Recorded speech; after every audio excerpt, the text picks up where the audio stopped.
to reload both guns. So annoying. Where's his gun? Alright.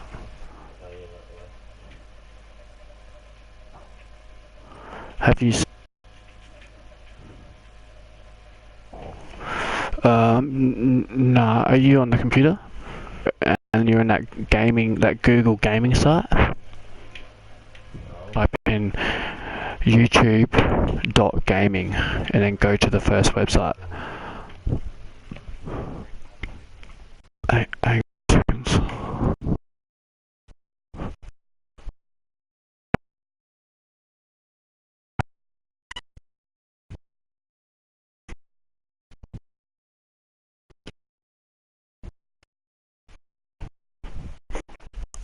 Sorry, I took my headset with me. I'm grabbing my laptop.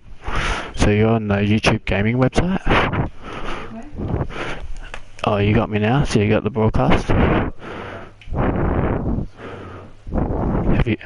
Have you got the broadcast? We got like we got 3. Cool.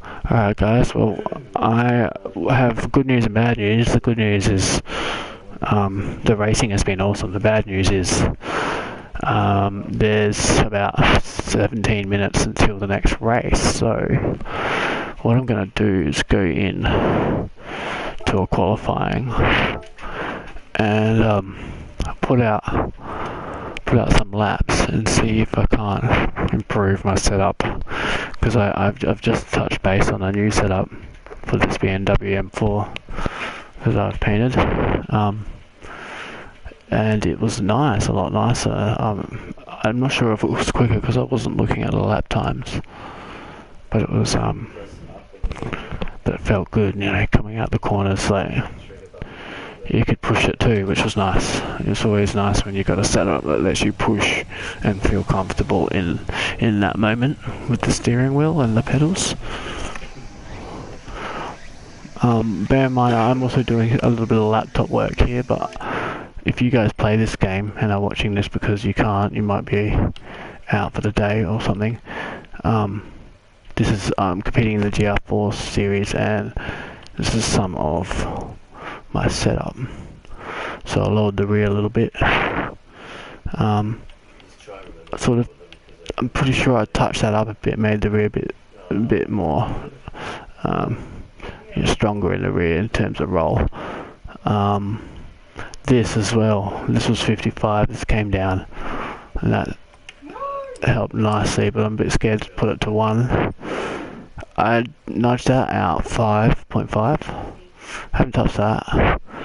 And downforce, I did what a good mate of mine, Tazzy, who's here right now, and he's got full front downforce and nothing on the rear, so I've put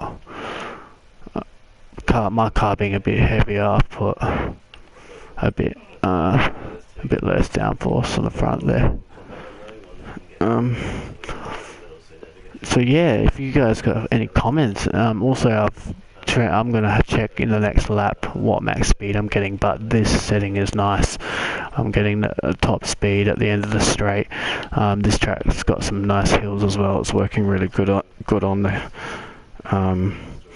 One other important thing, the brakes is really sensitive in this, and I really feel that at this track, putting a brake balance towards the back end of the track where you have that left right before it goes up the hill, going left again.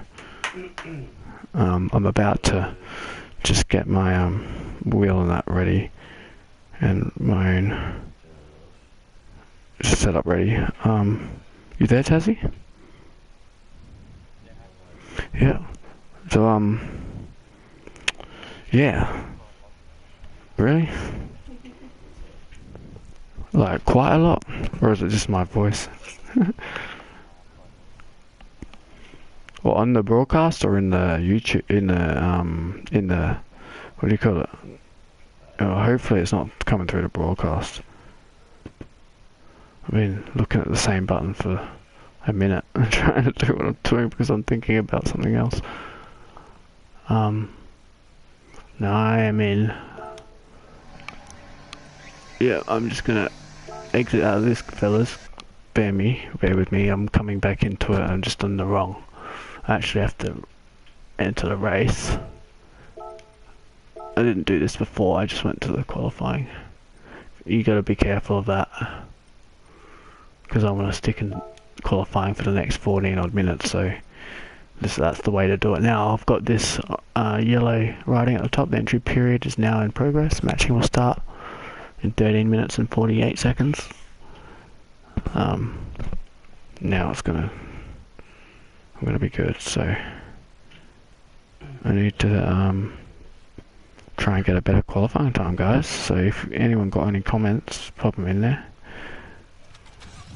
If you guys are still there. Yeah. We still got 2. I'm just signing in to see who's in.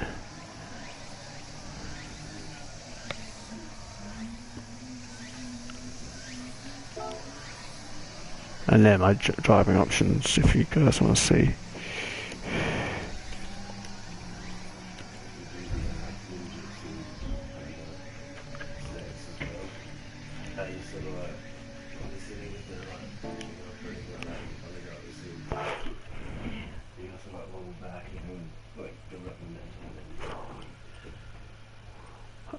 So what's with this? I've also got another question for Tassie here. You know, back in the older Gran Turismo games, 6 and 5 and all that, you could buy like what I loved doing. I loved buying the CRX, the Honda CRX 1990 or 91 Honda CRX, and then I'd lower it. I'd put rims on it. I'd put a turbo on it. I'd put rate reduction on it. I'd put racing tires on it. I'd do the exhaust. I'd do like the clutch and the, I don't think you could do brakes in most Gran Turismo games, but there was at one stage one of them that had brakes. You do the brakes, and you make it into like a little, you know, a little buzzbox racing car like they have in Australia.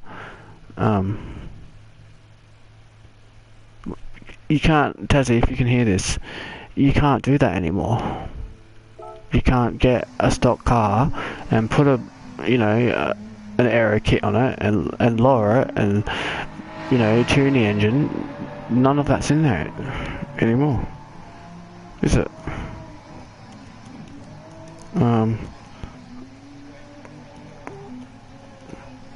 Yeah,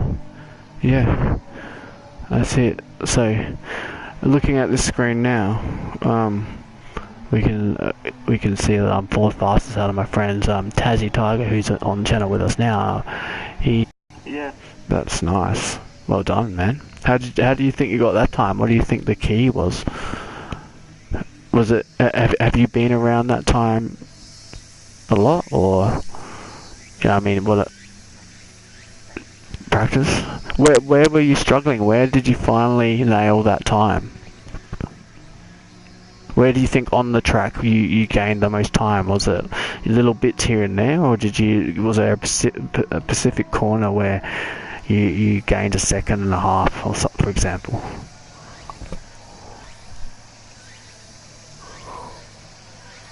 Yeah. Understanding what the car's doing. Another really interesting thing about this game, and my brain had globe lights light up when I heard this, but it was a little documentary on how they made the game, and they said to themselves, the mind perceives sounds in a race car that let the race driver know what decisions to make. So they wanted to copy that and basically add all those little sounds that you hear in a race car that give you that sensation that you're actually in, you know, a fast car traveling at, you know, 200 kilometers down the front straight on Nürburgring. You know, like for example, the rattle of the exhaust, or, you know, the pep or pop from the note of the exhaust, the sound of the brakes whining if you're, you know,